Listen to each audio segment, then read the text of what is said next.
Nak, ang papa mo, sinugod sa hospital ngayon lang. Pumunta ka dito sa hospital ng San Rafael Public Hospital.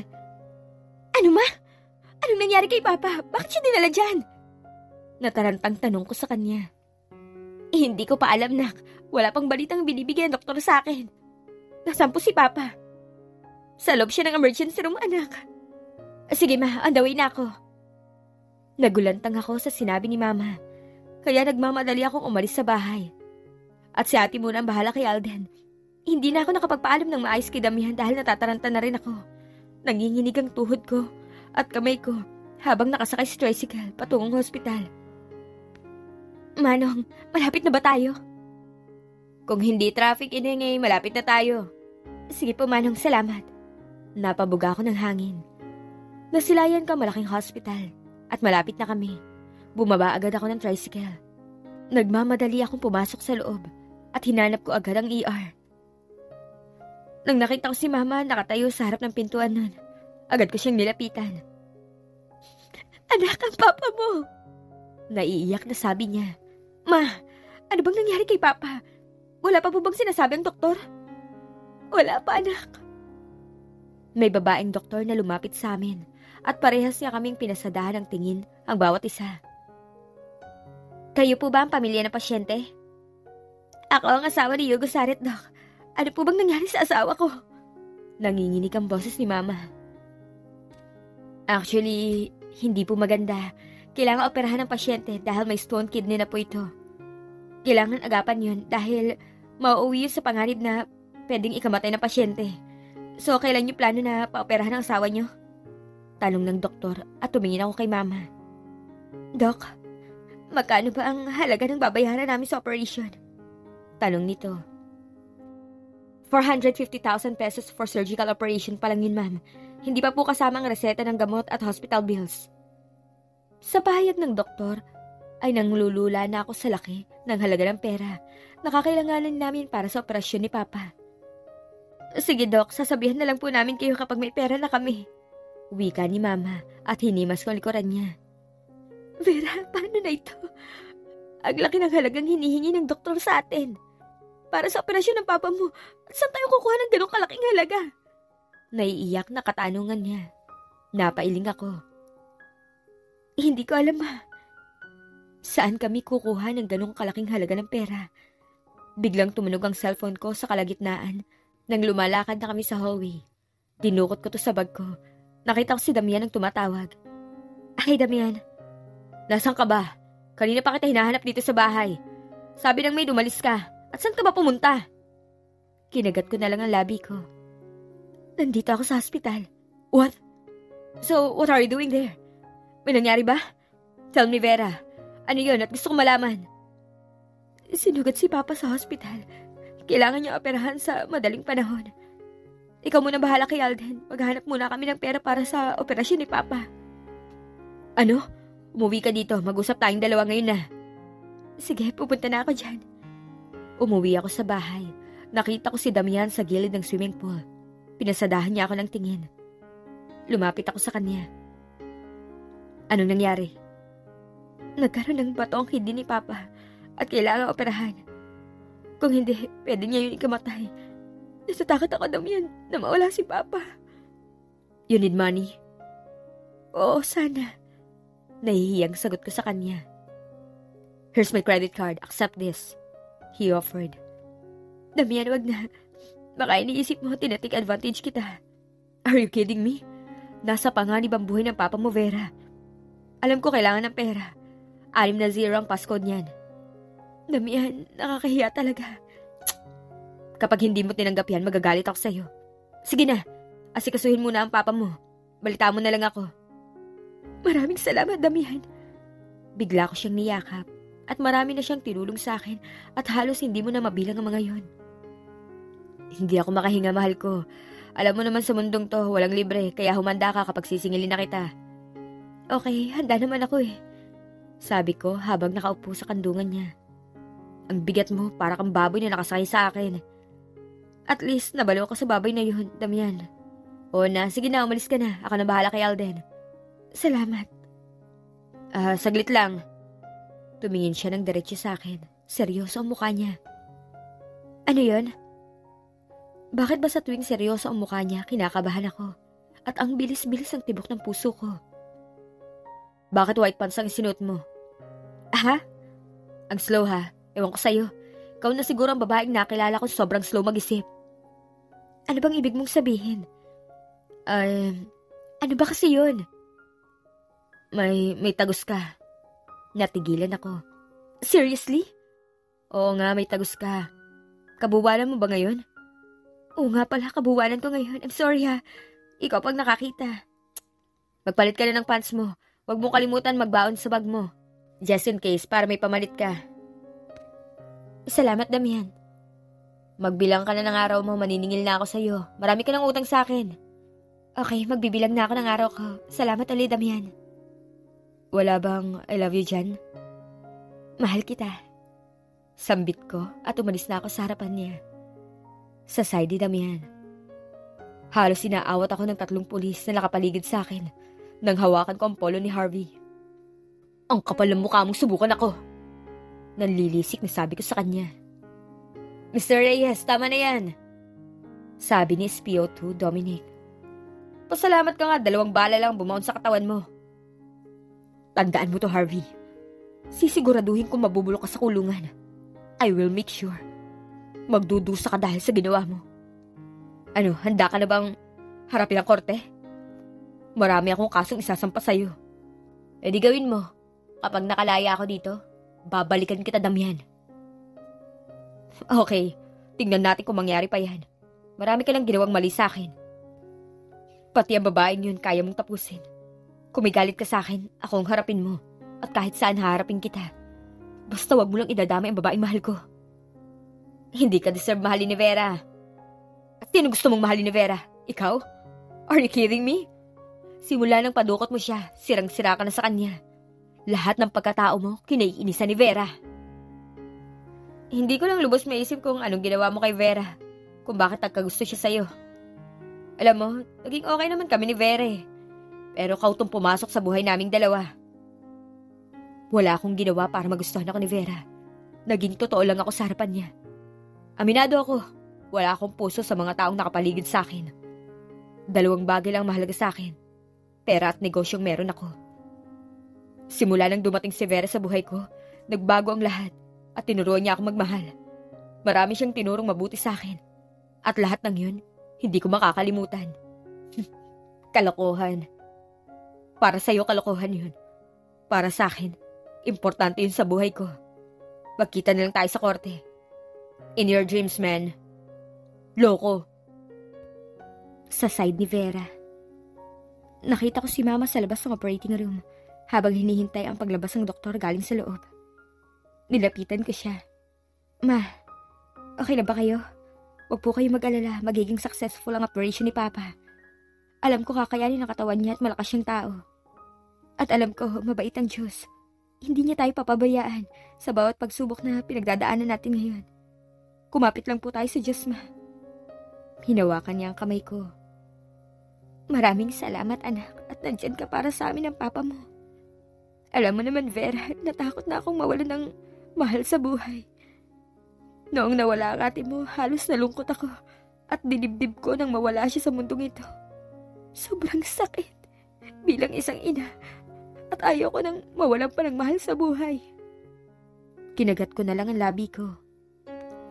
Ma, temporary lang ang buhay natin sa mundong to. Lahat nawawala at lumilipas. Kaya dapat maging handa tayo sa lahat ng mga pangyayari sa buhay natin. Tinapunan niya ako ng isang ngiti. Maraming salamat, anak. You're welcome, Ma. Lumabas ang doktor mula sa OR at tinanggal niya ang kanyang face mask. Dok, kamusta ang asawa ko? Ano ang kalagayan niya ngayon? Good news. The operation was successful under my team. He's stable now and don't worry. Kailangan lang namin ilipat ang katawan niya sa magiging kwarto niya kung saan siya magpapahinga at magpapagaling. Pahayag niya sa naging resulta ng operation ni Papa. Maraming salamat, Doc, dahil stable na ang kalagayan ng Papa ko. You're welcome. Obligasyon namin iligtas ang aming pasyente. During operation, by the way, I have to go now. See you around. Niyakap ko si Mama at masaya akong naging matagumpay ang operasyon ni Papa. Bigla ko naaalala ang lalaking tumulong sa akin na walang kapalit. Hindi siya nagdalawang isip na pahiramin ako ng ganong kalaking halaga. Paano wala siya? Saan ko hahagilapin ang pera para sa operasyon ni Papa? Nakita ko si Papang nakahiga sa hospital bed. Inaayos si Mama ang unan sa ulunan niya. Vera, anak, pwede ba tayo mag-usap kahit sandali? Sad ni Papa. Sige po pa, ano po sasabihin niyo sa akin? Totoo ba si Damian na nagpahiram ng pera sa'yo para sa operasyon ko? Opo pa. Tinawagin niya ako sa cellphone ko. Tinatanong niya kung nasan ako. Sinabi ko nasa ospital ako kaya sinabi ko yung totoo na sinugod ka dito para operahan sa kidney mo. Pa, tinulungan tayo ni Damian para sa operasyon mo at para rin mabayaran ang hospital bills. He's kind gentleman and very lovable. Alam ko anak, mabait si Damian. Hindi ko akalain na magbabago siya ng ganyan. Ano po ang ibig niyong sabihin, Papa? Alam mo ba, nakilala ko ang bata na yan sa isang site kung saan ako nagtatrabaho noon. Madalas ko siyang makita at alam mo ba, grabe kasuplado ng batang yan. Ayaw makipag-usap sa ibang tao, palagi siyang seryoso. At alam mo yon, walang pakialam sa paligid niya. Hindi niya alam kung paano makitungo sa ibang tao. Siya ang kapatid ng asawa ng ate mong si Nico. Natigilan ako nang banggitin niya ang pangalan ni Kuya Nico. Papa, may dapat po kayong malaman tungkol kay Kuya Nico. Ano yun, anak? Ayoko sana sabihin to sa'yo pero sasabihin ko na po, Papa. Wala na si Kuya Nico. Nalaman ko mismo kay Damian na nagtutulak ng bawal na gamot ang kuya niya sa Pilipinas. Kaya, sa isang enkwentro, nawalan siya ng buhay. Sa kasamang palad, isa siya sa natamaan ng mga pulis. Ganun ba, anak? May tanong ako sa'yo. Ano bang status ng relationship niyo ngayon ni Damian? Alam ko meron, anak. Kaya wag mong itanggi sa akin. Opo, Papa. May relasyon kaming dalawa ngayon ni Damian. Anak, simula na magkasama kayo ni Damian, naging masaya ka ng ganyan. Hindi naman ako tutol sa pagmamahalan yung dalawa. Ang sa akin lang, huwag kanyang sasaktan. At yun ang pinakaayaw ko mangyari. Alam ko naman yun pa. Oo, aminin ko minsan suplado at arogante ang ugali ni Damian. Pero hindi naman mahalaga sa akin yun eh. Ang nagustuhan ko sa ugali niya, yung totoo siya sa akin at walang halong pagpapanggap. Alam mo ba, Papa, niligtas niya ang buhay ko nang dukutin ako ni Harvey. Siguro kung wala siya, baka kung ano nangyari sa akin. Kaya mas lalo ko siyang minahal kung sino man siya. Handa na akong harapin ang mundong punong-puno ng pagsubok sa buhay na kasama ko siya. I understand you, anak. Follow your heart. Follow your happiness. Kung saan ka masaya, susuportahan kita. Thank you. Get well soon, Pa. Thank you, anak, sa lahat ng sakripisyo mo. Para lang matulungan kami ng mama mo. Ano ka ba, Pa? Wala yun sa akin. Nung bata pa ako, kayong nagsakripisyo sa amin para makapagtapos kami ng pag-aaral at para maibigay sa amin ang mga pangangailangan. Maswerte ako dahil nagkaroon ako ng anak na mabait katulad ni Ate Alice mo. Mas sobrang maswerte ako dahil nagkaroon ako ng amang katulad mo, Pa.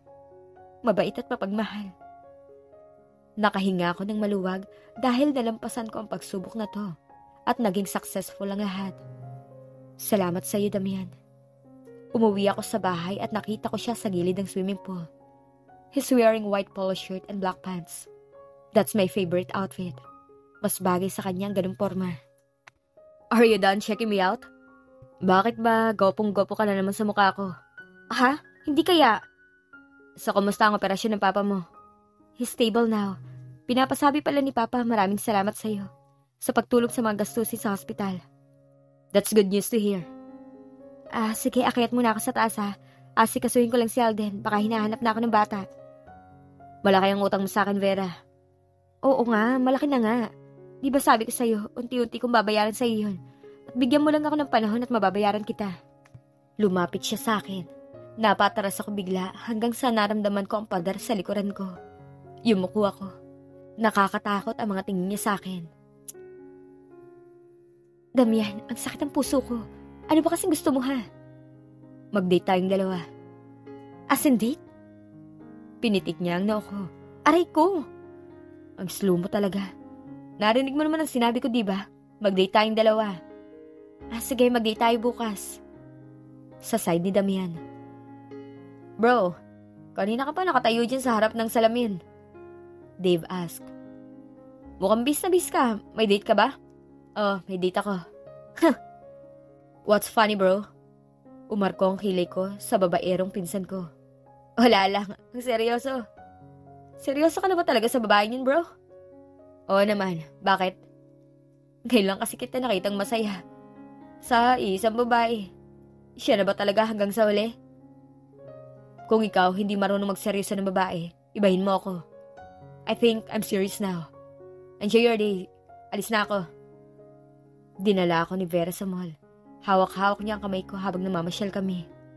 Damian, may toy machine oh. Bakit? Anong gagawin mo? Maglalaro ako. Anong maglalaro ka dyan? Para kang bata. Ngayon lang naman eh. Damian, sige na. Payagan mo na ako maglaro, please. Ay, sige na nga. Maglaro ka na. Baka mamaya umiyak ka pa dyan kapag hindi kita pinayagan.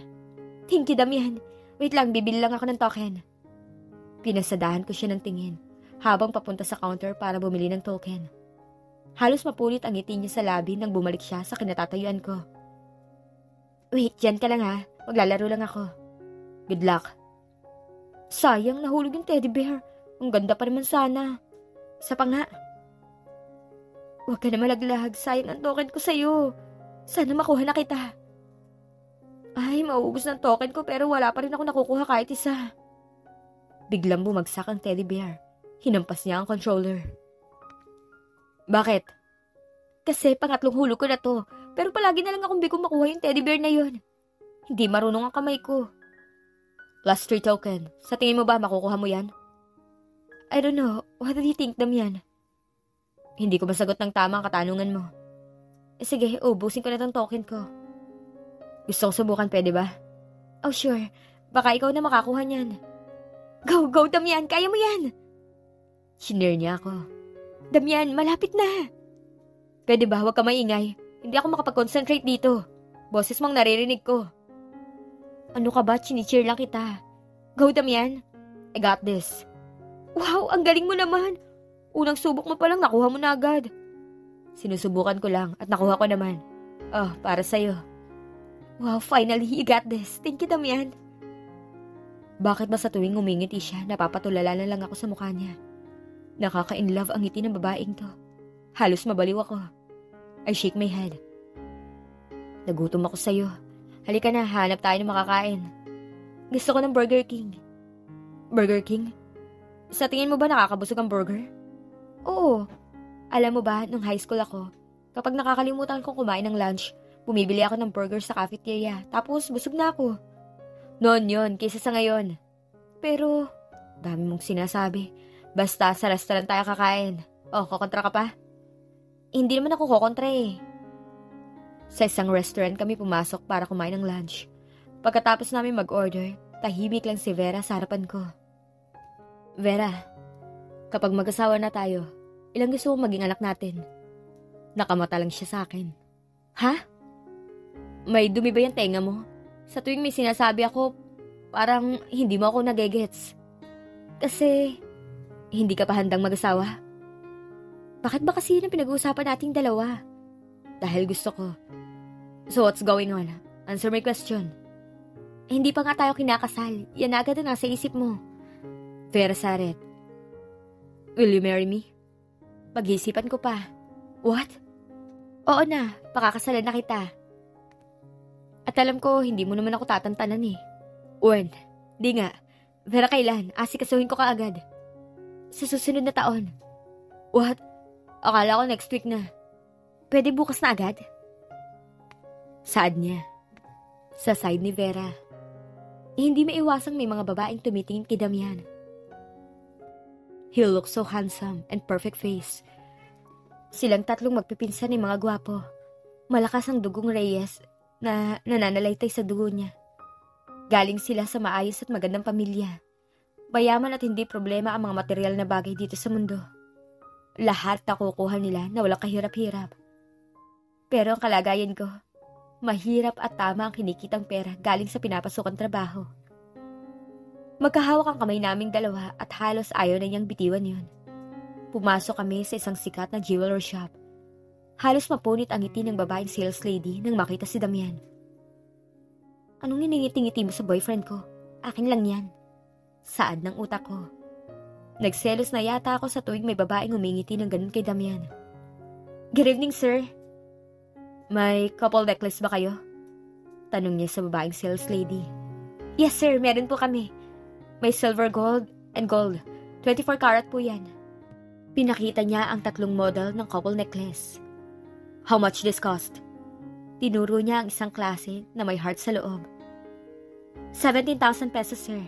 Namilog ang mata ko at ang mahal naman ng necklace na yon. Grabe naman. Meron namang murang necklace sa online shop. Wow, that expensive necklace. I like this one. Sige, kukunin ko. Here's my credit card. Seriously? Bibilin mo yun? Why? Sobrang mahal ng necklace, Damian. No need to worry. I have money to buy this necklace. Masyado kasing mahal eh. Wag mo nang intindihin yun, pwede? Bigla akong natahimik. At pagkatapos niyang bayaran ng necklace, pumunta kami sa garden. At may falls sa gitna. Ang ganda naman dito. Talikod. Utos niya at tumalikod ako sa kanya. Nilagay niya ang necklace sa leg ko. Huwag mong hayaan na mawala ang necklace sa leg mo. Kasi kung hindi, lagot ka sa akin. Tandaan mo ang sinasabi ko sa'yo. Kinabit niya rin ang sa kanya. Ngayon pareho kami nagsuot. Isang couple necklace. Hindi ako makapaniwala na ang lalaking kinaiinisan ko ngayon ay official boyfriend ko na. Yes, kami na talaga. Akalain mo yun? Sadyang mapaglaro ang tadhana. Hindi ko naman hinihingi kay God ang lalaking ito, pero binigay niya sa akin. Marami na kaming pinagdaanan ni Damian at sabay namin hinaharap yung magkasama. Ang lalaking nagpautang sa akin ng malaking halaga na pera. Ito naman ang luha ko sa mga mata ko at gusto kong umiyak. Pero pinipigilan ko lang. Ito na siguro ang pinakamahalagang nangyari sa buhay ko ngayon. Siya na ang para sa akin. At salamat kay God dahil nakita ko na ang lalaking para sa akin. Napapangiti na lang ako. Salamat, Damian. Bagay sa'yo. Look, Vera, hindi ka ba naiinggit sa kanya? May anak na siya. Hindi naman. Ako gusto ko na magkaroon ng anak. Vera, pakasalan mo na kaya ako para magkaroon na tayo ng baby. Ayaw mo ba yun? Pwede naman tayong gumawa kahit wala pang kasal. What? Pwede ba yun? Ang gusto ko, pakasalan muna kita bago ko gawin yun sa'yo. Baka kung anong sabi ng parents mo sa akin kapag nalaman nilang buntis ka. Tapos, bago tayo magpapakasal, di ba? Tama naman si Damian. He's genius. Ano pa tong sinasabi ko sa kanya? Baka na-offend ko siya. Mahiya ka nga sa sarili mo, Vera. Muli ay bumalik ako sa rancho at sa farm. Nakita ko si Tatay Dante habang inaasikaso ang mga kabayo. Pinapakain niya ito ng dahon. Ay, Mang Dante! Oh, ikaw pala, Vera. Kumusta na pala ang kalagayan ni Sir Damian ngayon? Diba, natamaan siya ng bala? Magaling na po si Damian, Mang Dante. Medyo madilim ang kalangitan at sa tingin ko ay uulan. Mukhang gumaganda ka ngayon, Vera. Siguro may relasyon na kayo ni Damian. Si Mang Dante talaga, maraming napapansin sa akin. Totoo naman, Vera, na gumaganda ka ngayon. Alam ko naman na may gusto sa'yo si Sir Damian. Alam mo, ang lalaki na walang gusto sa'yo, wala yung pakialam sa'yo. Diba, niligtas ka niya? Doon palang makikita mong malaki talaga ang gusto ng tao sa'yo. Tama po kayo, Mang Dante. Yung mga ganyang mga ngiti, alam ko na agad yan, Vera. Sabihan mo lang ako kung kailan ang kasal para makahanda ako ng ireregalo ko sa inyo. Nako, Mang Dante, huwag mo na isipin yun. Minsan lang mangyari yun, Vera, kaya lulubos-lubusin ko na. Ganun ba yun, Mang Dante? Ganun na nga. Sa side ni Damian. I'm back to Philippines. Welcome again, San Rafael Ilocos Sur. Umalingaw-ngaw na boses si Cyril habang papasok sa sala. Pinasok na ng maid ang maleta nito. Welcome back, sis. Kuya Damian, you look so handsome ah. Great look. Ay, hanggang ngayon hindi ka pa rin nagbabago. Bolera ka pa rin. I'm just saying the truth, kuya. So, kumusta ang buhay, State? Kumusta si Lola Andrea sa New York? She's good, kuya. May sinasabi sa akin si Kuya Dave. Anong sinabi sa'yo ng womanizer na yon? Ikaw, ha? May hindi ka sinasabi sa akin, kuya, na may kasama kang babae dito sa rancho. Are you dating that girl, kuya? No, she's my girlfriend. Oh, really, kuya? Wow, amazing. So, kilala ko ba mabaing yun, kuya? Yeah, kapatid siya ng ate Liz mo. Si Ate Vera? Wow, that's nice. Where's she now, kuya? Sa farm, may ginagawa. Hi, Tita Cyril. Masayang sad ni Alden habang papalapit kay Cyril. Alden, is that you? Amazing, you're growing up. How are you? I'm good, tita. And how about you? Okay lang naman ako, Alden. Alam mo ba, maraming pasalubong sa'yo si tita galing Amerika. Wait, bibigay ko sa'yo mamaya. Thank you, Tita Cyril. Welcome, Alden. Basta mangako ka sa akin na mag-aaral ka na mabuti para sa future mo, okay? Yes, tita. Mag-aaral po ako na mabuti kasi paglaki ko, pangarap ko maging pilot. Talaga? Kaya mag-aral ka na mabuti. Alden, pwede bang maglaro ka muna ng PlayStation sa kwarto mo? May importante lang kami pag-usapan ng tita mo. Sad ko sa kanya. Sige po, Tito Damian. Kuya, anong pag-usapan nating dalawa? Tungkol kay Kuya Nico. Bakit? Anong meron kay Kuya? Cyril, wala na si Kuya. What? Seryoso ka na ba sa sinasabi mo, Kuya? Yes. Hindi ako nagsisinungaling sa'yo, Cyril. How? Pinasok ni Kuya ang delikadong negosyo sa buong mundo. Nagbebenta sila ng pinagbabawal ng gamot sa iba't ibang bansa at marami siyang koneksyon at kasabuhan. Ang sabi ni Maxim, malaki ang mga koneksyon niya sa China. Ang masaklap na pangyayari, nawalan siya ng buhay. Nang sumugod ang mga polis sa warehouse para mag-raid, kasama si Kuya sa hindi pinalad na nakatakas sa kami ng batas. Alam na ba ito ni Alden? Hindi pa.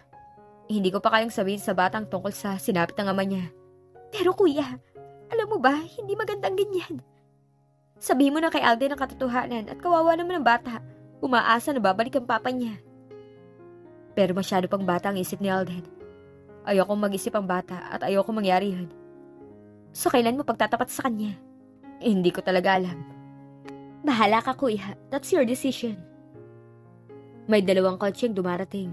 Tumingin ako sa labas. Sila Dave. Hey dude, long time no see. Namiss ko ang San Rafael ah. Wala pa rin pagbabago ang Pilipinas. Mainit pa rin. Kailan pa ba naging malamig sa Pilipinas? Kamusta ang buhay, Paris, dude? Yun palagi ko nakikita ang Eiffel Tower. Damian, kumusta ka na? Balita ko, mag-aasawa ka na. So maunahan mo na kami ni Dave? Ang bilis naman ng balita, nasagap mo agad. Siyempre, bata pa lang tayo, madalas na tayo magkakasama sa mga kalokohan. Dave, kumusta ang buhay binata? He smirked. Enjoy. Dude, hindi ka ba nagsawa sa mga babae? Halos wala ka nang sineseryoso. Sino naman ang babaeng kasama mo sa private resort? Yung girlfriend mo? Tanong naman ni Yu. Yeah. Really? Saan mo naman nakilala yung dude? Sa Sagada. Ay, bilib na talaga ako sa'yo, dude. Kahit sa Sagada, nakakaabot ka. At kahit sino-sino lang babae dinedate mo. Kailan ka ba magiging seryoso? Wala pa sa isip ko na magseryoso, dude. Tingnan mo si Damian. Lumagay na sa tahimik. Mukhang na-inlove na yata ang isang to. Ibahin mo ako sa kanya. Basta ako nag-enjoy sa buhay binata. Alam mo ba mga babae, nandyan lang yan. Mas masaya na ako na no commitment para walang pagsisihan sa bandang huli. Dude, magseryoso ka naman kahit minsan. I don't like a serious relationship. Mahirap pasukin ng ganyan. Hay nako, hayaan mo na damihan ng babaerong yan. Darating ang panahon, magseseryoso rin yan. Siguro, hindi pa tumitibok ang puso niya sa isang babae. Pero kapag dumating ang tamang babae para dyan, magseseryoso yan. In your dreams, dude. Mark my words, dude. Ewan ko sa'yo. Kaya pala ako umuwi dahil pinapatanong ni Lola Andrea kung makakapunta kayo sa States. Para ano? Biglang na-intrigang tanong ko sa kanya. For family reunion, dude. With relative family. Dave, makakapunta ka ba sa States? Basta may magandang chicks, go ako. Loko, si Lola ang nagtanong, dude. Mukhang babae ka talaga. Parehas lang ang mga babae, bakit ba papalit-palit ka, dude? Tanong naman ni Yu. Masarap ang maraming babae. Binato niya ito ng unan. Wala ka na talagang pagbabago. Kawawa ang babaeng magseseryoso sa'yo, Dave. Alam na nila na hindi ako marunong magseryoso sa babae at bahala sila kung ma-inlove sila sa akin. Hindi ko na kasalanan yun. Bahala ka sa buhay mo. Basta ba, sabihan niyo lang ako kung sasama kayo sa States. Iniisip ko pala ngayon, nalulungkot na ako. Dahil kailangan ko pumunta sa States para sa family reunion. Dahil request si Lola Andrea na kailangan kami pumunta para sa mahalagang family occasion. Alam ko yung lungkot na naramdaman ko ngayon ay sobra. Parang ayaw ko nang umalis sa tabi niya. Ilang oras pa lang wala ako sa tabi niya, nalulungkot na ako ng sobra. I feel boredom. Parang ayaw ko na isipin na alis ako sa Pilipinas. Kahit ilang araw lang ako sa States pero parang isang taon na yun sa akin. Ano ba itong nararamdaman ko? I saw the window past 9 o'clock na in the morning. Pero parang tinatamad akong bumangon sa kama ko. May kumatok sa pintuan kaya napabangon ako at binuksan ko yun. Boss, hindi ba tayo alis? Cancel all my meeting today. Seryoso, boss? Narinig mo sinabi ko, diba? Sabihin mo si AJ, siya ang humarap sa investor. How about you, boss? Tinatamad ako, Maxim. Hindi naman masamang magsinungaling. Pakisabi, masama ang pakiramdam ko. Oh, ano nakakatawa? Mukhang bago yan, boss, ha? Alam ko na lovesick ka. Basta sabihin mo sa kanila, masama ang pakiramdam ko. Pero, boss, malaking deal yun kay Mr. Chua. Alam ko malaking deal yun, pero tinatamad talaga ako. Noted, boss. Sabihan ko na lang si AJ sa inutos nyo. Thanks, I'm sorry. May kumatok ulit sa pintuan. Ano ba, Maxim? Sinabi kong hindi ako sisipot sa Vera? What are you doing here? Kanina ka pa kasi hindi bumababa sa kusina at hinihintay kita. Sabay sana tayo mag-breakfast. Oh, bakit mukhang matamlay ka? May sakit ka ba, Damian? Wala. Bakit ganyan ang mukha mo? May problema ba? Pinapupunta ako ni Lola sa States para sa family reunion. Oh, yun naman pala eh. Pumunta ka dahil family reunion yun ng pamilya mo. Parang ayoko pumunta sa States. Bakit naman? Basta. Ayaw mo lang umalis kasi ayaw mo akong iwanan dito sa San Rafael? Ganun na nga. Pinipilit ako ni Lola. At alam ko magtatampo yun kapag hindi ako pumunta sa States. Naayos mo na ba ang ticket mo? Nakapagpabook ka na ba? Wala. Magpabook ka na para makaalis na kayo ng pinsan mo. Alam mo, miss ka na ng lola mo. Kaya pinapupunta kayo sa States dahil gusto kanya makita. Pero parang tinatamad ako. Bakit ka naman tinatamad? Maganda kaya sa States, lalo na sa Las Vegas at New York. Wala naman maganda sa States eh. Kaya mo lang sinasabi yan dahil hindi ako kasama. What should I do? Nakausap mo na ba sina Dave at Hugh tungkol sa pag-alis niyo papuntang States? Hindi ko nakakausap ng matino si Dave. Wala siya ngayon sa San Rafael. Nasa Baguio ang pinsan ko at si Hugh naman nasa Manila. Namimili ng mga pasalubong. Basta, magpabuka na agad ng ticket mo. Sumama ka sa kanila. Huwag mo akong intindihin dito, okay lang ako. Basta mangako ka sa akin. Ano ba yun? Mangako ka muna bago ko sabihin sa'yo. Okay, what is it? Lagi ka mag-iingat. Lagi mong ilang ang pintuan at mag-update ako sa mga nangyayari dito sa rancho at kay Alden. Okay? Hindi na maalis sa isip ko ang nangyari sa kamay ni Harvey. Alam mo ba, habang iniisip ko yun, natatakot ako. Ngayon lang ako natakot ng ganito sa buong buhay ko. Ano ka ba? Huwag mo nang isipin yun, Damian. Masasaktan lang ang damdamin mo. Nakakulong si Harvey. Wala nang manggugulo sa akin dito sa rancho. What if kung meron na namang mangyari sa'yo masama, tapos malayo ako sa'yo? Nasa States ako, at halos 15 hours ang biyahe papunta sa Pilipinas. Ano ka ba, Damian? Kung ano-anong tumatakbo sa isipan mo. Hindi kasi mawala sa akin ang pag-aalala ko sa'yo. Ayoko nang maulit pang nangyari. Baka makakatapos na ako ng buhay ng tao. Masama yung iniisip mo, Damian. Di ba sabi ng Diyos? Bawal kang tumapos ng buhay ng iba. Huwag mong bahiran ng dugo ang kamay mo. I know. Oh, alam mo pala eh. Bakit ka nagsasalita ng ganyan? Pwede ba? Huwag mo na isipin yun, pwede? Bigla ko siyang niyakap. Kainis naman. Bakit kailangan ko pa pumunta sa States? What's the reason? Pwede namang i-cancel ang family reunion. Basta, ingatan mong sarili mo ha. Maniningil pa ako ng mga utang mo sa akin. Kapag may nangyari sa'yo dito sa rancho, just call me anytime at sasagot ako agad. Anytime and anywhere. Oh, why are you laughing? Nakakatawa kasi. Grabe naman ang bili mo sa akin ha. Hindi ka pa nga nakakaalis pero kung makapagsalita ka. Hera naman. Oo na, mag-iingat na ako dito. Basta mag-iingat ka rin sa States, Damian. Yes, love. Huwag ka na malungkot dyan para ka bata. Hindi lang maalis sa isipan ko na malungkot eh.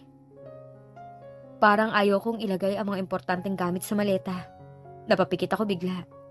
Ilang days lang naman ako sa Amerika at kaya ko to. Parang ayaw ko talagang malayo sa tabi niya. Parang isa siyang pinagbabawal na gamot na ayaw ko nang mawalay pa. Boss, nandiyan na ang van na maghatid sa inyo sa Manila. Okay. Tumayo ako at lumabas sa sala. Hindi ko na nilingon si Vera at malulungkot lang ako. Damian, bakit ang lungkot ng mukha mo? Nakangising tanong ni Dave. Ay, wag mo nang tanungin, dude. Malungkot dahil malalayo siya sa kanyang girlfriend. Nakita ko may kasamang babae si Dave. She looked beautiful. Bagong mukha na naman ang kasamang babae ng womanizer na to. Palagi kong nakikita sa Instagram pa iba-iba ng babae na kinakasama sa mga isla na pinapasyalan niya.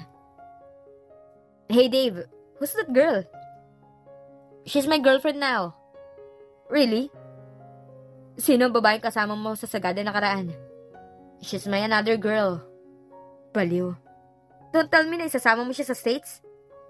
Ay, nakaka-bored sa States kapag walang kasamang chicks. Sawa na ako sa blonde. Bored kasama. Loko ka talaga, Dave. Ang lakas mo talaga sa babae. That may ruin life, dude. Napailing na lang ako at pinasadahan ko ng tingin ng cellphone ko. I'm sad. Medyo mahaba ang biyahe papunta sa NAIA Terminal 2. Mabuti na lang hindi traffic kaya agad kaming nakarating. Bumaba ako, pinasadahan ang kabuuan ng departure gate ng NAIA Terminal 2. Walang pagbabago. Pumasok kami sa loob. Si Dave ang nag-check-in at halos ayaw umalis ng babae sa tabi niya. Grabe talagang isang to. Kailan nga kaya magbabago? Halos hindi ko na mabilang sa daliri ko kung ilan ang babaeng dinedate niya. Para sa kanyang babae, laruan. Pagkatapos gamitin, itatapon na lang. Nakakala ko noong nasa colleges kami. Halos ang daming babae ang umiyak sa kanya. At parang wala lang sa kanya nun. No love, no commitment, no promise. No serious relationship. Walang pagsisisihan sa huli.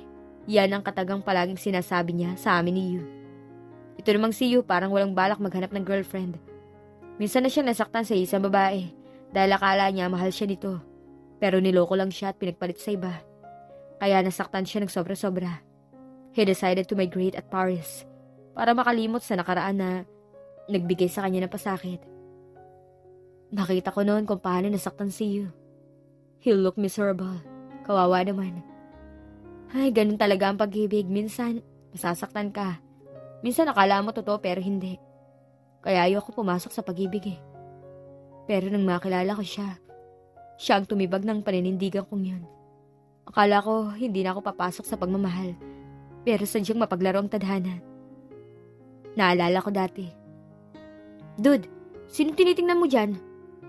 Naiintrigang tanong ni Yu. Binigay niya sa akin ng wine. Wala ah. Damian, umaming ka nga sa akin. May gusto ka ba sa kapatid ni Elise? Ako may gusto sa kanya? No way. I know you like her. Aminin? Sino may sabi sa'yo? I know you're heartless man. Pero kapag dumating ang babae para sa'yo, lalambot ang puso mo. What are you talking about? Kung may gusto ka sa kanya, bakit hindi mo palapitan? Approach mo. Tapos ligawan mo. Ako mag-approach? Sino pala? Alangan namang siya. Babae siya, dude. Kaya ikaw ang unang mag-move para makalapit sa kanya. Ayoko. Naku, choosy pa to. Ikaw na nga may gusto sa tao tapos ayaw mo pa. Dude, she's innocent. At simpleng babae. Alam ko sa mga tingin mo lang, may gusto ko sa kanya. Tinungga ko ang wine. Nakita ko may lalaki lumapit sa kanya. Damian, relax lang. Mukhang nagseselos ka na agad ah. I'm not jealous, dude. You're obvious, dude. You're jealous, right? Tigilan mo nga ako. Wala sa dugo natin ang torpe. Tingnan mo si Dave. Malakas ang karisma sa mga babae. Siyang hinahabol. Magkaibang personality namin ni Dave. He's womanizer. He's not serious about the relationship. Hindi niya alam ibig sabihin ng pagmamahal. Exactly right, dude. May pagbabago pa ba? Sino naman kasama niyang babae? I don't know. Naalala ko yung reception ng kasal ni Kuya Nico. Damian, tumatawag na ang Flight Easy. Kinalabit ako ni Yu. Tumayo ako sa kinaupuan ko. Lumabas kami sa boarding gate para pumasok sa eroplano. Nalulungkot na naman ako. Kainis. Ayoko nang isipin at malulungkot lang ako. Nakatingin lang ako kay Dave at sa babaeng kasama niya. Iniisip ko pwede ko isama si Vera sa Amerika pero hindi pwede. Sana ngayon magkasama kaming dalawa. Hawak-hawak ko ang kamay niya. Sabay naming titingnan ang pag-take off ng eroplano. Sabay naming titingnan ang alapaap. Gusto ko mangyari yun pero kailan? Kailan ko magagawa yun para sa kanya? I love her so much. After 15 hours ng biyahe, sa wakas naka-arrival na ang eroplano. Sinundo kami ng Filipino driver ni Lola na si Mang Rigor. Ang laki ng pinagbago ng buhay ni Mang Rigor. Simula na magtrabaho siya kay Lola at sapat na ang pera pinapadala sa pamilya nito sa Pilipinas. Babait ito at walang reklamo pagdating sa trabaho. Kahit pagod na to, tinatapos niya ang kanyang trabaho kahit mahirap. Sinilid niya ang mga maleta sa likod ng sasakyan. Sir Damian, long time no see. Mas lalo ka naging gwapo ngayon ah. Matagal na akong gwapo. Alam ko naman yun, sir. Alam mo ba, halos lahat kayo magpipinsa mga gwapo, lalo na si Dave Reyes. Naningkit ang mata kong nakatingin sa kanya. Mang Rigor, gwapo nga, pero babayero naman. Parang walang pagbabago ang pinsang mong yan, sir. Wag mo na akong tawaging Sir Mang Rigor, Damian na lang. Okay. Alam mo ba, halos si Babe ang babaeng dinadala ni Dave sa kondo nito sa Las Vegas. Huwag ka nang magtaka, Mang Rigor. Hindi na magbabago yung pinsang kong yan, babaero. Mas lalo nga lumala ngayon eh. Sinabi mo pa. Ikaw, Damian, may girlfriend ka na ba? Bigla ako nalungkot. Kumusta na lang kaya ang babae din sa Pilipinas? Ano kayang ginagawa niya? Baka nasa farm yun tinutulungan si Mang Dante. Masipag ang babaeng yun at lahat kinakaya. Hanggat kaya ng katawan niya. Halos walang pahinga. Minsan madilim na siya nakakabalik sa bahay galing sa maghapong pagtatrabaho sa farm. Ayoko sana magtrabaho siya pero kapilit siya eh. Naboboard siya sa bahay. May mga maid sa rancho pero minsan siya gumagawa ng gawaing bahay. Ano ba itong iniisip ko? Meron na po.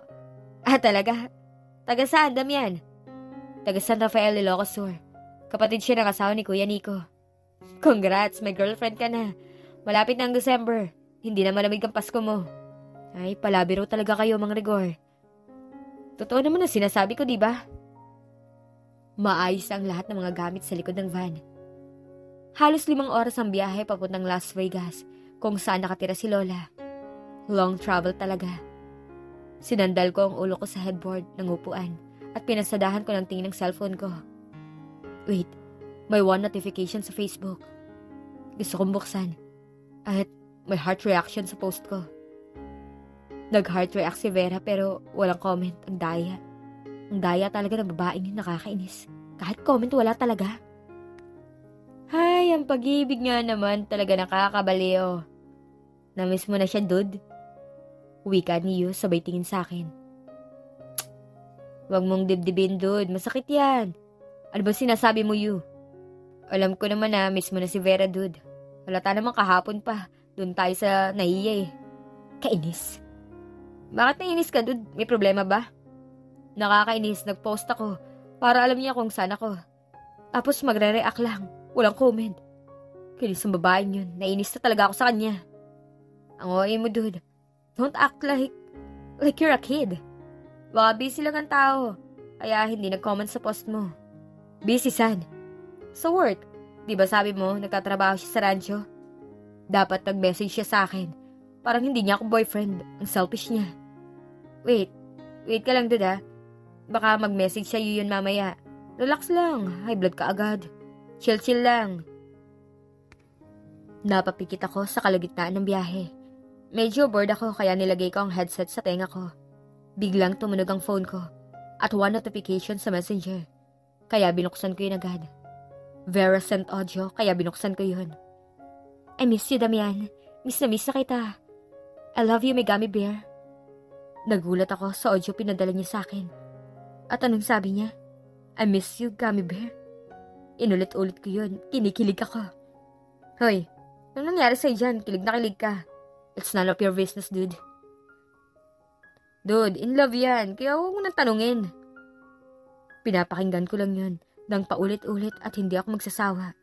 Sa wakas, nagpadala siya ng message sa akin at nawala ang inis ko sa kanya.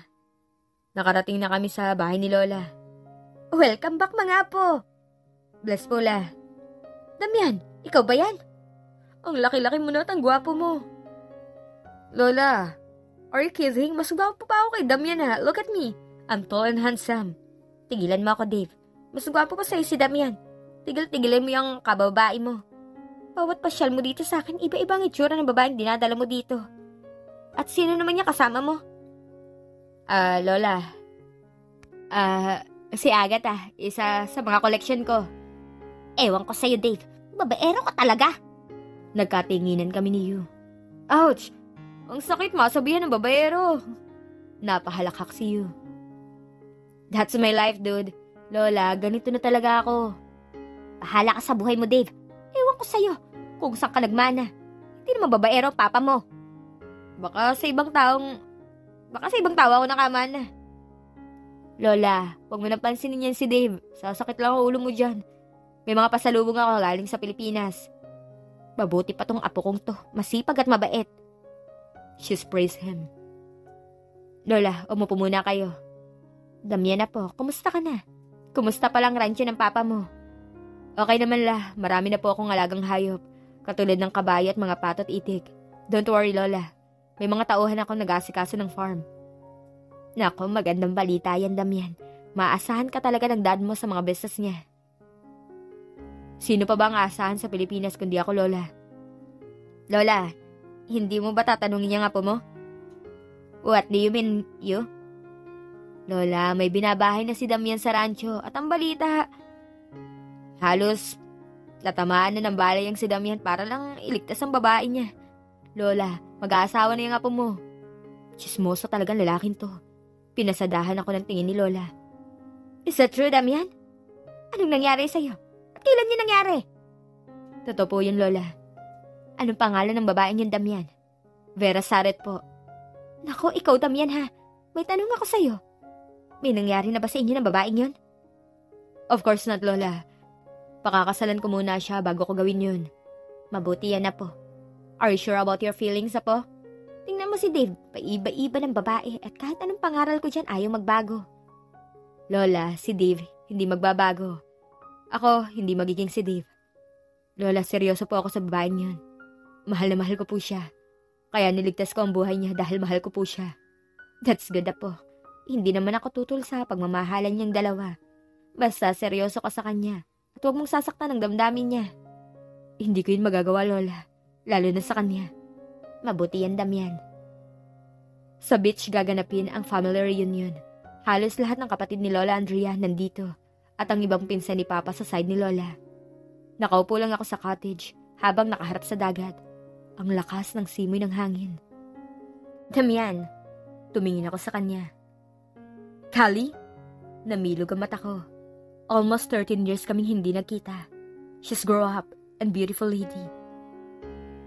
How are you? Kanina pa kasi napapansin, mag-isa ka dito. Kaya nilapitan kita. Pwede ba ako mapo sa tabi? Oh sure, why not?